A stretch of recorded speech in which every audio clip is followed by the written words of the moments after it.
Welcome to the But She's Your Mother podcast, where we talk about all things related to being raised by narcissistic parents. Our guests are adult survivors of child abuse.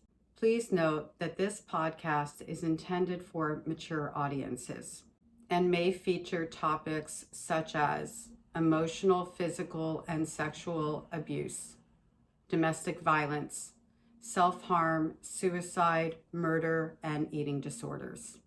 Opinions expressed by guests and survivors are their own. Some names may be changed or blocked out to protect minors, victims, and survivors. Thank you for listening to But She's Your Mother, the podcast. When he went to boot camp, he had $5,000 in his savings account, and he told his mom, please just use this for bills and emergencies. He got out of boot camp. Where's the money? It's all gone. All gone. And then didn't she ask you for more money to help get back home or something?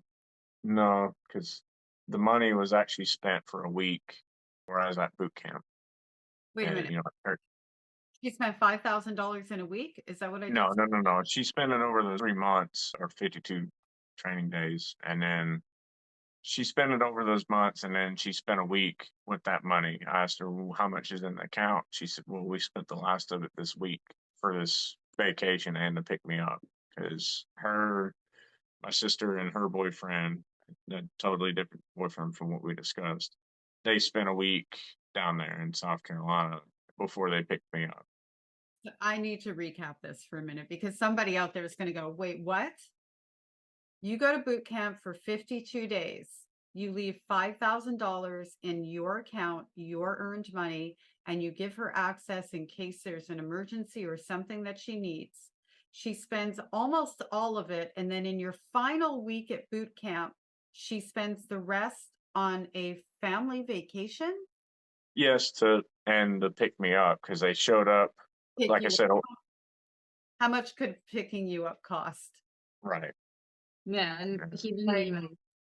You weren't in another country. Yeah. Boot camp. So, I mean, what state to what state? How much did picking you up actually cost? Where were you in boot camp? Yeah, Paris Island. Yeah. So, I mean, it's the money, but it's also the betrayal that's attached to the money. The betrayal is huge. And then wanting to call your commanding officer, put your job in jeopardy, your ability to move up in the ranks in jeopardy, create a smear campaign that you are this loser who's not paying his bills and that kind of thing. Her own son. This is what she wants for her own son. This is the thing that people miss. And so we talk about physical abuse. That is emotional abuse. That's the emotional abuse that we're talking about. Most parents want to create protection around their children. These parents want to do the opposite of that because they just want control and they want what they want when they want it. And they don't care how they're going to get it. They don't care about destroying another human being, their livelihood, or any other part of them, because the only thing that matters to them is getting their own needs met, which is why, as parents, they are so incredibly damaging and dangerous. So you come back, the $5,000 is gone. You two are dating at this point, or you haven't Not yet. No. Not yet. Not yet. No, Okay. we didn't. I have a feeling it's too bad. Sorry. I have a feeling it's too bad you didn't meet before that because you would be $5,000 richer right now. I don't know. I just kind of get that sense. Yeah. So I went through boot camp, then I went through combat training, then I went through my school. That was an entire year gone. And then I hit the fleet. When I hit the fleet, I got stationed in North Carolina. We met probably 6-8 months into me going into the fleet. It was almost a year. I was never deployed or anything like that. I'm not like a war hero. I did like a 9-to-5 job. I worked on trucks. I stayed around the area. We met in February. I showed up in the GameStop because I was bored one day. Had a little bit of money in my pocket. And I just said, "Hell with it, I'll go get me an Xbox." And then I met her, and then we exchanged phone numbers and went from there. Yeah.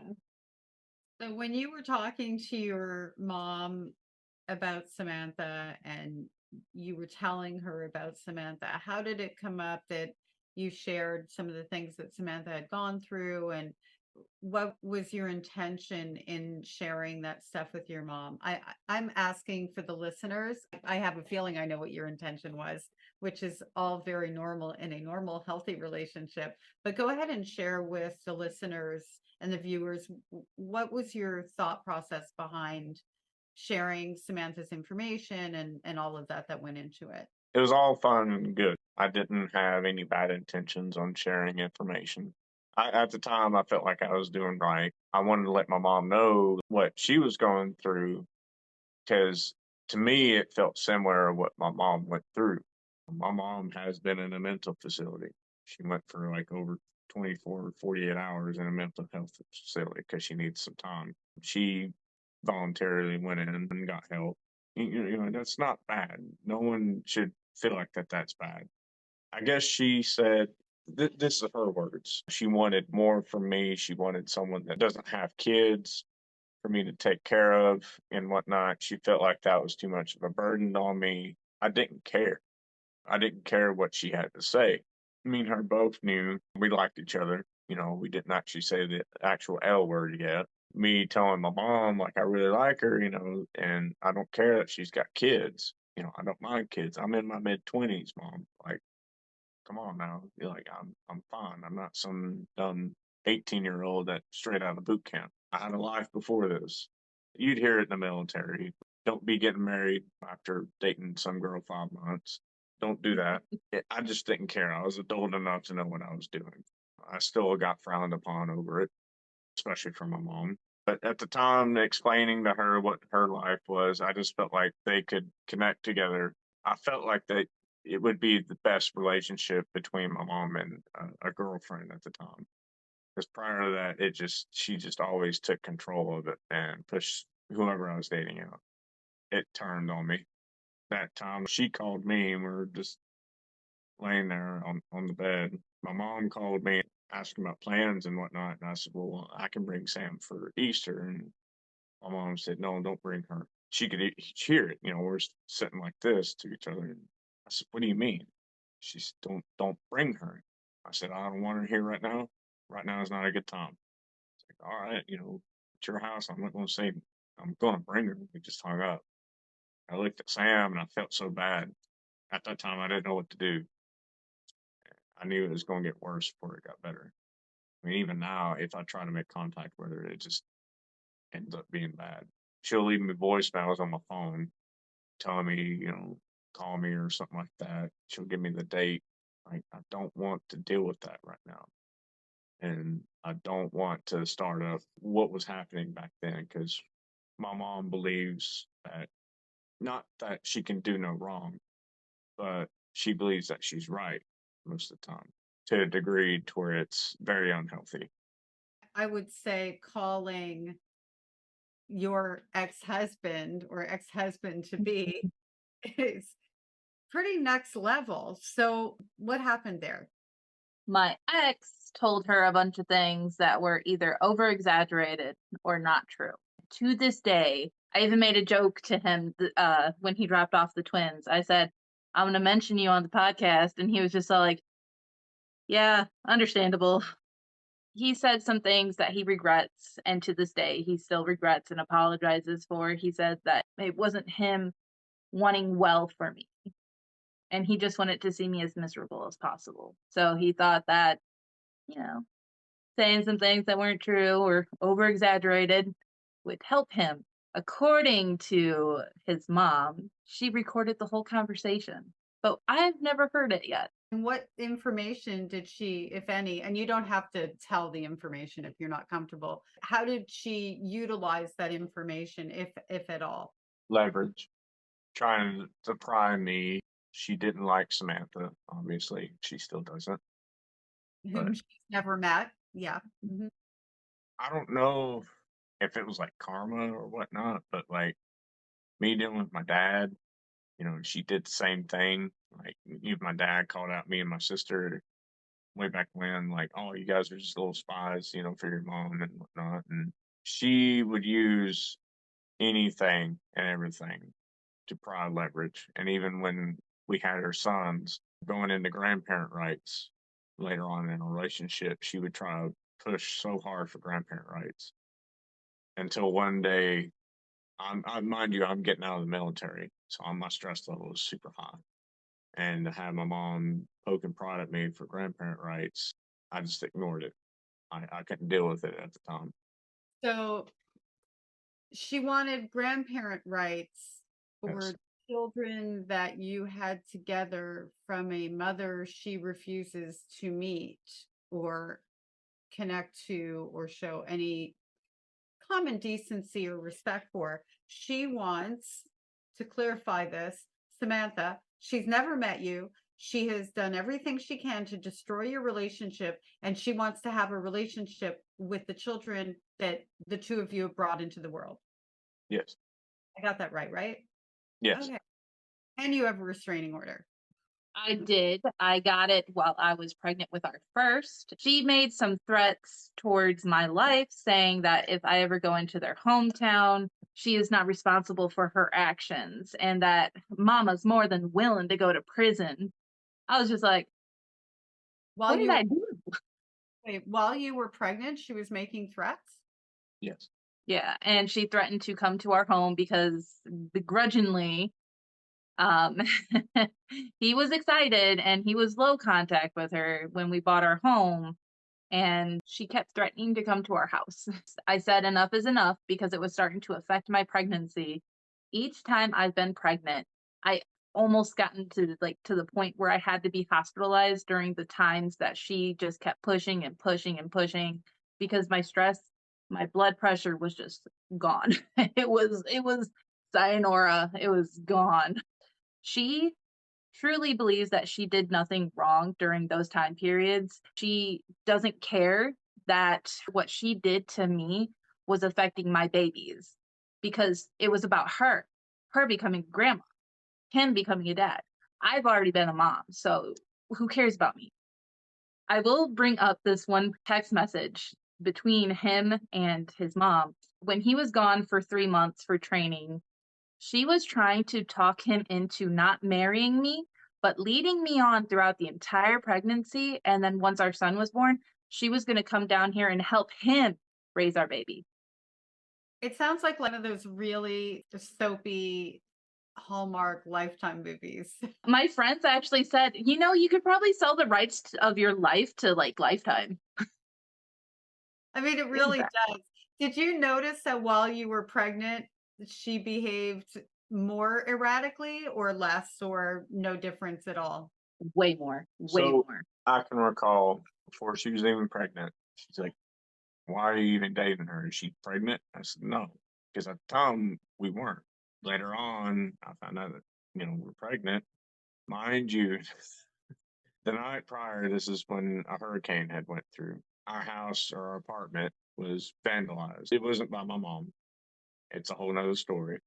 I'm sitting there and she's scared and she's even holding the kitchen knife because she's afraid of who's going to come in through that door. And I'm just laying there on the couch, I'm thinking about stuff, knowing that I'm not going to go anywhere. At that time, I really said, I love you. Would you like to get married? So I did propose to her without a ring. While she was holding a kitchen knife? Yes. And the house is spray painted and there's a hurricane going over. Like this is literally how it went when I proposed to her. The next morning, I found out that she got a pregnancy test and it's positive. We had just gotten back from a trip from back home. We stayed at my mama's house and she took a test up there and it was negative.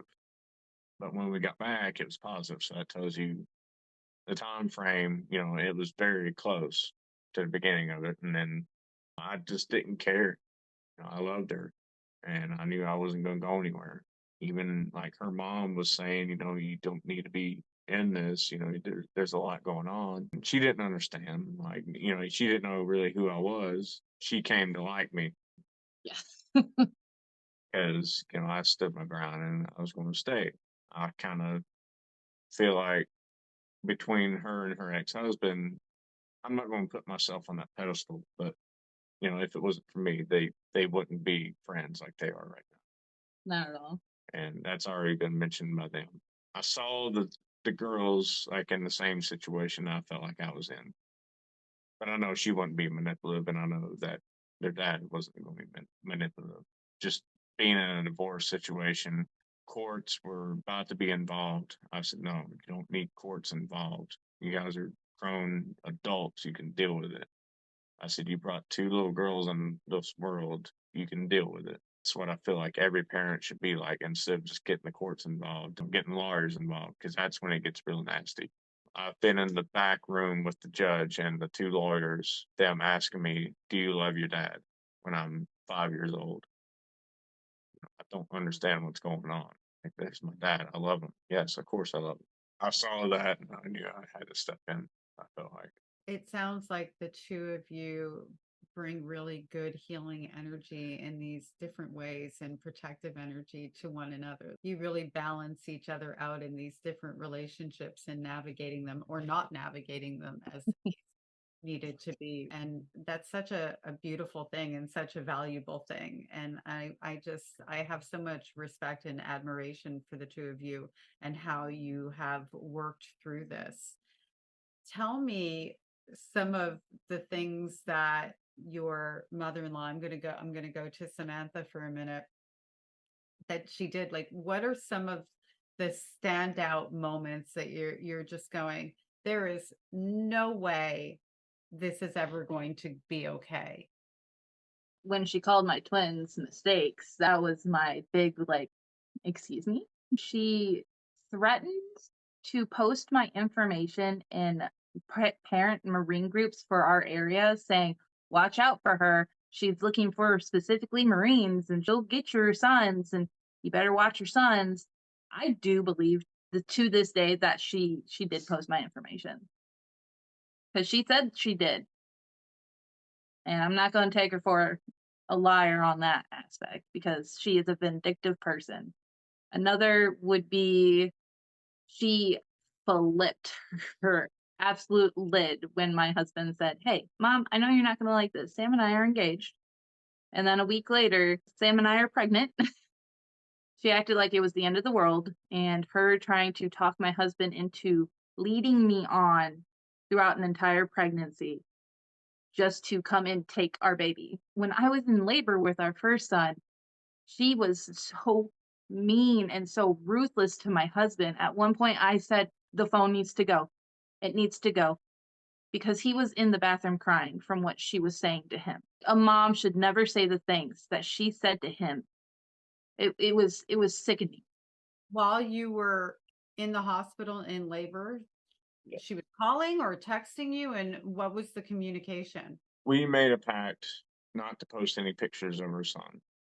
And that's with all family members until we were out of the hospital because we didn't know what was going to happen. She was suffering from preeclampsia, and that's when they actually induced her. Someone reached out to me from another mom grandmother group apparently and said, hey, your mother's posting these photos. I don't feel like this is right. I found it very weird. It was a photo of my son, newborn. Almost naked. We still didn't know. Test hadn't come back. We didn't know what was going on. I didn't want to post any photos yet. I contacted my mom over it. She got very upset with me over it, me telling her to take it down. She made another post dogging the crap out of her. It was a very long post. What did it say?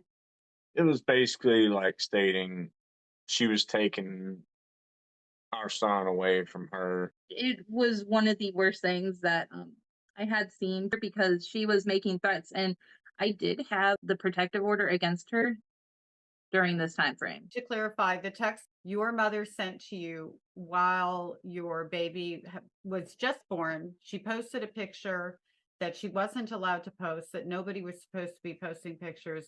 You asked her to take it down, and then she just went next level, and this is what she posted, or this is a text she sent you? Okay. She posted in this one group, and it was such a weird group. It had 20,000 people in it. Basically, the gist was, lucky what I got. and it was a picture of our son. Looky what I got was the first thing she said. And then, of course, she had to throw in my son, Corporal. He just had his first son. And then she goes into a spiel about how her best friend's daughter just lost her life last night, and then brings it back to, I can't believe that my friend lost her daughter lost a mother and stuff like that. But then she wrote, first, I'm going to kill her with kindness. And then when I'm in, she'll know that it wasn't good for her to keep me away from my grandbaby. And then she would get upset with me over stating like her family was posting photos. She said, I know they're posting photos of him. I said, no, everyone knows not to post photos until like maybe tomorrow morning. I just wanted a family that was like what her family stands in all this. I just wanted to go back home. We used to have barbecues in the back of my mom's yard. We had a grill out there. My uncles would cook and everything. My mama was in a family of like 15 kids. So we had plenty of people that came in and we'd all talk and everything. And that's the stuff that I miss. I have nothing now in North Carolina besides my uncle and my aunt. And they're great people. I absolutely love and adore them. And they have been welcoming since day one to me. And they've even accepted my twins. My favorite with my husband's aunt and uncle, and I'm sorry, I'm digressing on this. My husband's aunt told me that they went to a flea market and his uncle was so excited to buy necklaces for the twins because they don't have kids. They never had kids. So it really brought so much warmth into my heart just knowing how good these people are. Our second son was actually born on his aunt's birthday. And by this time, were you done with your mother, or We were no contact with our second son for over a year. With the no contact, it was when our son was 4 days old. With our first son, he was 4 days old, and then she was threatening to sue us for perjury because she claims that I lied to get my protective order and that she had cyber crimes working on it in Asheville, and she was going to get us and sue us and take our kids away and stuff like that. That was when my husband said, enough is enough. If you're going to take me to court, you will take me to court. We're done. That was when he said, we're done. That's when he went no contact with her. And then fast forward to where I was getting out of the military, getting my paperwork done. I got up to the car and received a text message, a very long one. She said that she had made a trip down south of us and went to a lawyer's office in person. The way the timeline showed up, where she said that she's home now, and then the time that she said that she showed up there, it just didn't add up. I know how long it takes from here to get to there. We knew that she was lying about it. She said that she's done with the grandparent rights. She's not going to follow through with it anymore. She just got through talking to a lawyer and she said that she's done. All during this time, I knew that she had money because the house got sold. My sister actually bought the house for her. They sold it and they made a lot of money off of it. That's what we were afraid of. She could come at us now. She wouldn't care. It's been pretty quiet for the most part. I've received some messages here and there, but it's nothing big. I will add to clarify some stuff. 2022 is when we announced our second son. We announced him New Year's Day. We said, haha, did you know the IUD is only 99.2% effective? And so we were introducing that we were pregnant that way. That got back to her. We had been no contact. She then flipped again and her whole thing, just the whole grandparent rights. I'm going to sue you. I will get what I want. You will lose. I will spend as much money as I have to get what I want. And mind you, she is texting and leaving voicemails documenting that she is already willing to ruin us. Yeah. So she basically is her own worst enemy. Yeah. But this time, my husband said, okay, so you say that you have a lawyer. That's awesome. From now on, communication will go through them. She didn't like that. No, she did not. That's when she said, oh, you guys think you're real funny, don't you? And then said that she went to go visit a lawyer suddenly. After she claims she's going to go visit this lawyer, she leaves 3 voicemails, very, very horrible things that she said, but she also says, "I'm done. I will never contact you ever again. Don't expect anything from me. Act like I don't exist." From that day until a month after our second son was born, everything was calm. Then she sends him voicemail saying stuff like, "Oh, son, I'm so proud. I saw a picture of your new son. I'm just so proud. We can put everything aside, everything that's happened. It's no big deal. It's just throw it under the rug. It's fine." That's when I had postpartum rage. I was angry. I sent her back, "Oh, hey, we got your voicemail. What happened to not contacting us ever again? In your words, you said that you were going to leave us alone. We would really respect if you kept what you said." She did not like that. And I knew I shouldn't have said anything. My emotions got the better of me, and I felt hell of a lot better. I felt so good after saying that. She didn't like it. And since then, she has sent messages, voicemails, whatever, but we just ignore her. And that's the better thing to do. It's also understandable that you would have engaged. I mean, let's recap a little bit here. Right from the beginning, she's gunning for you. Right from the beginning, she's never met you. She's trying to destroy your life. She tried to destroy Jesse's career. There's constant threat of destruction. So much so that you're able to get a restraining order off of third-party text. She didn't even have to send the text to your phone. These were threats made about you on Jesse's phone. They don't just give out restraining orders like candy. There has to be some really good threats. Are there good threats? There has to be some really heavy duty stuff going on in there for the restraining order to be granted in the first place. Then fast forward, you two are having your first baby together. You're in the hospital. You've had preeclampsia. It's not the easy fairy tale situation of just having the baby. And, I mean, nobody just has the baby, but we know what I'm saying, right? It's not, this is not that. And in a healthy family, it's like, oh, what can we do for you? How can we help you? How can we de-stress you? What do you need?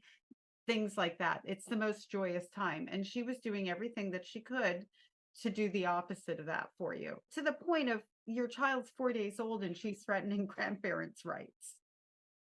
Sweep it all under the rug. The fact that the only thing you did was send one voice note or text or whatever, I think that's pretty commendable, because I think some people might have done a little bit more than that. I mean, I don't want to give anybody ideas, so I'm going to hold what I would say you could send in the mail. But I know it's happened before, but I don't advise doing anything bad like that. It wasn't something dangerous, but it wasn't something nice either. It seems like a really obvious question. I'm going to ask it anyway, because I do have people who follow along who are estranged parents, who actually are looking to learn, not estranged parents who think anything they do is okay. What, if anything, could your mother have done, Jesse, to not be where you are now, to not be in this no contact situation? Not to control a relationship. Like, you gotta let your child be. If they're gonna make decisions on their own, they're adults now. They gotta learn. I learned weirdly growing up, my social skills were not there. Anybody can tell you, I was not the greatest social person. When you see your child get in a relationship, you don't step in unless they're getting actually abused. I feel like I know you're trying to prevent it, or you feel like you're preventing it from past experiences, but it might not be like that. Everybody's life is different. So if you see them getting physically abused, or see or hear them saying stuff that is not right, say something. Don't say that you're going to cut everything out or withhold stuff. The biggest part with our situation was like money. That was the Kickstarter. It's okay to step in if you see them, or if they're asking for help. If they ask for help, oh yeah, you're going to have to step in now. You got to open your house for them again. You let them out of your house, but now you got to let them in, but they don't owe you a thing. I've always told my kids they don't owe me anything, and that's including the girls. They don't owe me anything. We're the adults, we're the ones who made it so that they're here. Nobody asked to be here. We're Right. not the debt. It's the people who bring us into the world. We as parents owe the debt, not the other way around. What if anything have you learned after becoming a parent? And this question is to each of you individually. What have you learned after becoming a parent about life, about parenting, about what you deserved as a child? How has it impacted you? I want my kids to have better than what I had. I want them to have the best. I grew up with a mom and a dad, and they were both very loving. They were divorced and everything. I had an amazing family system. I have 2 older brothers and an older sister. I love my family. We are still close to this day. I had the best, but I want my kids to have the best. And so I'm going to try my hardest to do everything to where they don't end up in any kind of situation where they feel as though they are like they owe us. I never want them to feel like we are going to use them. I never want them to feel that way. I never want them to feel as though they have to grow up sooner than they have to. And what about you, Jesse? Mainly reflection. Like I see that my mom and dad did go through some stuff, and like it's hard being a parent. Looking back, I was angry in my preteens. I just dealing with anger in this household. I try to calm them down the way I feel like I wanted someone to calm me down. And just like she said, I want them to be better than me by all means. And that's schoolwork, life, dealing with people. You don't need to have that social anxiety. We're very open in this house as far as like what their needs need to be. We're open about telling them like, hey, this is what's going to happen. We're not going to withhold information unless it's actually necessary to where it retains their childhood. That's what any parent should do. We also set in place safeties like, hey, don't go in that area because we don't want you in that area because of this. We just really want them to be better than us.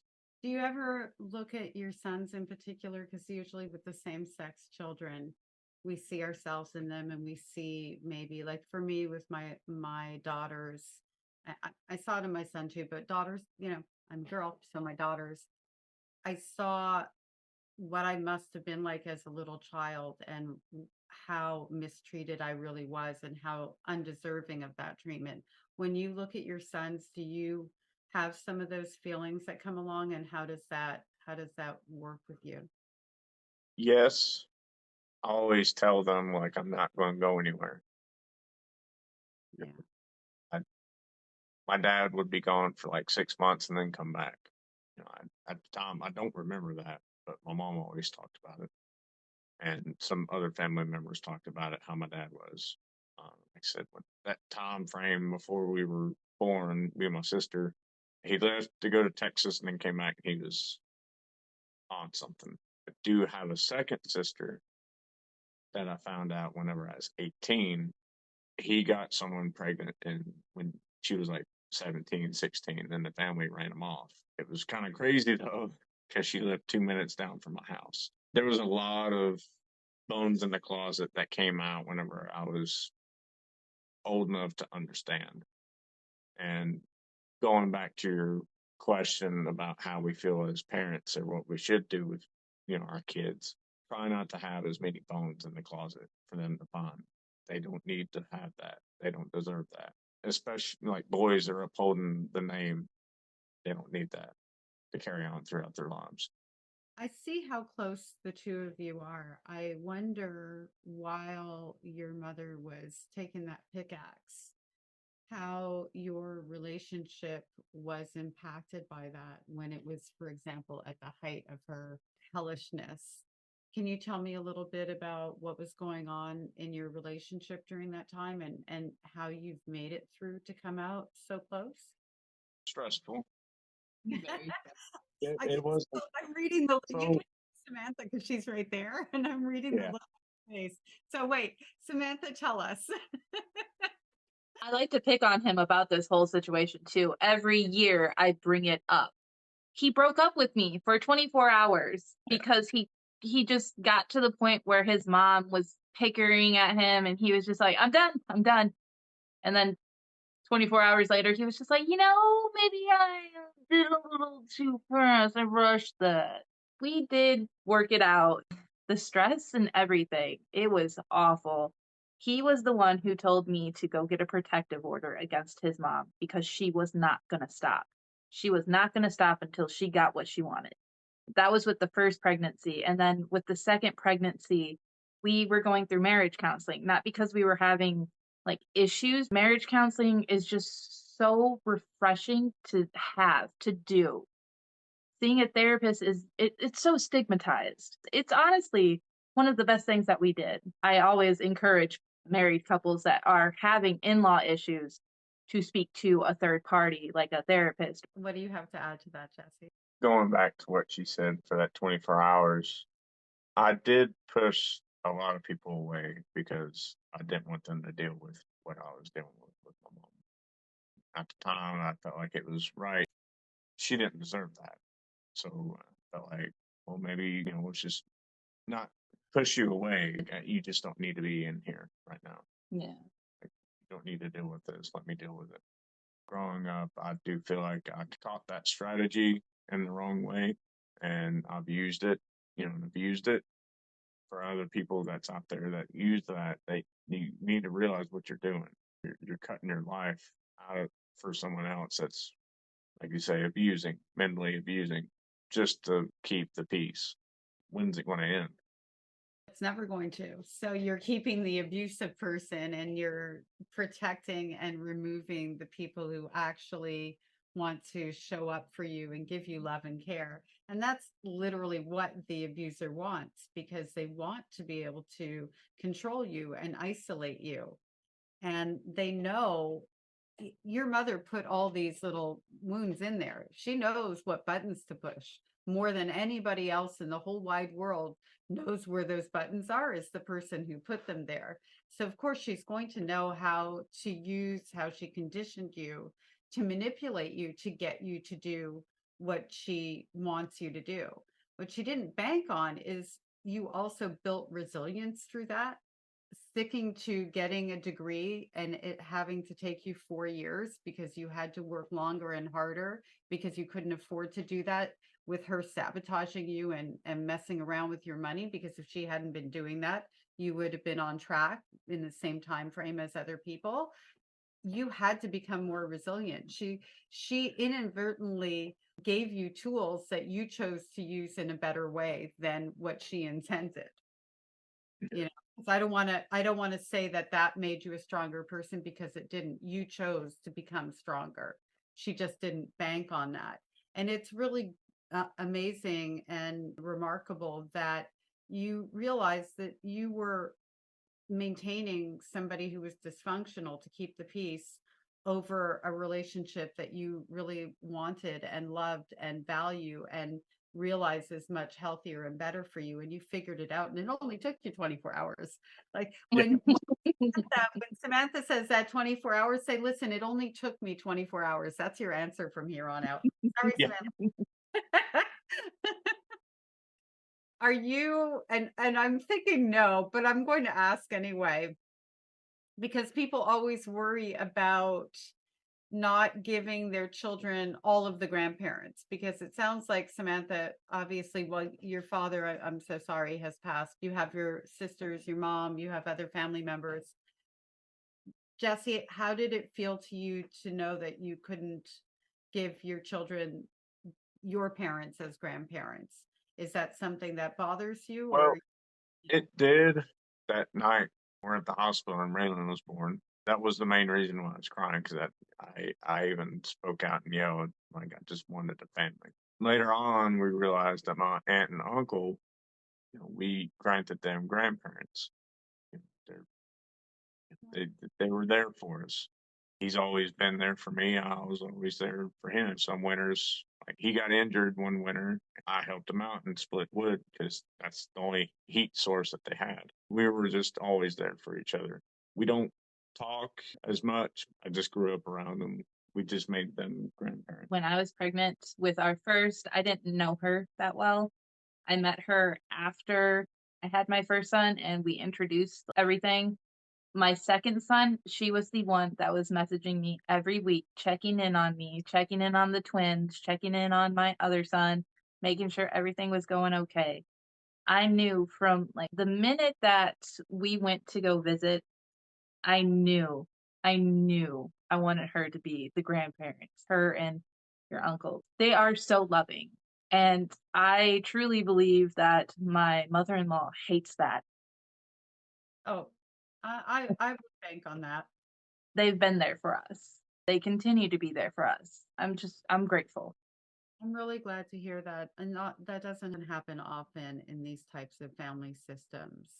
And we all deserve to have family. Hearing you, Jesse, because you said it twice, I just wanted a family. And that's how all of us feel when we have these connections that are broken, these estrangements.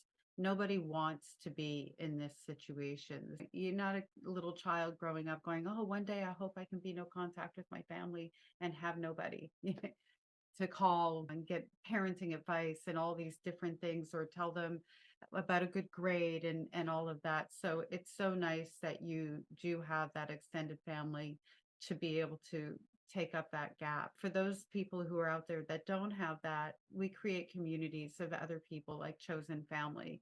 We find ways to build those bridges. You just have to be able to want to put yourself out there. And I know it's not easy, so I don't want to make it sound easy. How throughout all of this would you say you have struggled? Struggled keeping my sanity, that's for sure. I was always so afraid. I was struggling with fear a lot because I didn't want to be taken to court. I was scared. I was pregnant. To this day, I am still scared that she's going to take us to court. She said so many times that she's going to take us to court and ruin us until she gets what she wants. And how about you, Jesse? I've gotten kind of numb to it, to be honest. I know what kind of person she is. I know how to manipulate back in a way to where it kind of works in my favor anyways. Like not in a lying sense, just keeping her at bay. I know not to poke it, leave it alone. Let's just go on. That's what I kept trying to tell her in the beginning. And she wanted to poke back, and I said, no, don't poke. I said, just leave it alone. She kind of got more trusting of me because it was like early on. She finally realized maybe we shouldn't poke. Let's just leave it alone. I'm not afraid anymore. I'm not fearful of losing my son or sons. I'm not afraid of her showing up on the doorstep because I know I'll just tell her to leave. It is what it is. I know she's not going to harm this family. I'm not going to allow it to happen. How have you both thrived? I would say our relationship, it just has gotten stronger and stronger and stronger. Every time she's tried to kick us apart, it has only brought us together even more because we have learned to find the good in every single situation. That night when he proposed to me, he basically told me that if we can laugh about our apartment being vandalized and we can find the good in it, that we can withstand anything together. What words of advice or thoughts do you have to leave to other people who are struggling with a situation like what you have struggled with? Keep going. There's always the next day. It don't matter if it's blood or friend. You got to keep going no matter what. If they keep you down, to get them away from you.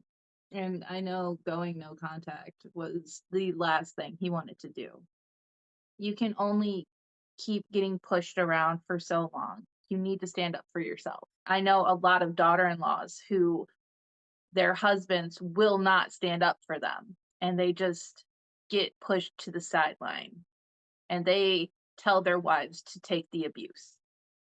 And that's the situations that I feel so sorry for because I don't think I would be with him if he let his mom say such awful things about me and just kept her around. I wish more men would stand up to their families. And I know sometimes it's women too. You need to step up to your families and tell them enough is enough. What are you willing to risk? Yeah. You're going to gamble your relationship. It's either you choose your chosen person or you choose the people that you were born to. And that isn't your fault. It's a situation that you're placed in.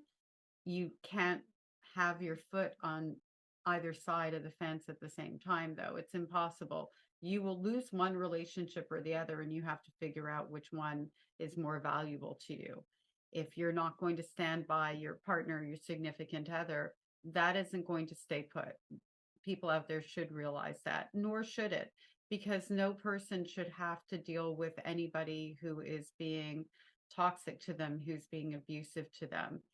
Even if they love you, that isn't a reason for them to stick in and handle that kind of damage that's ongoing, that we know is ongoing. And if the people that brought you into the world aren't willing to be respectful and accept boundaries, that's a signal that you need to make a decision. Do you want the person that you have chosen to build a life with, or do you want the person who's choosing to try to destroy that life? Yeah. With that, I would like to thank you for being on But She's Your Mother, the podcast. Thank you so much for having us.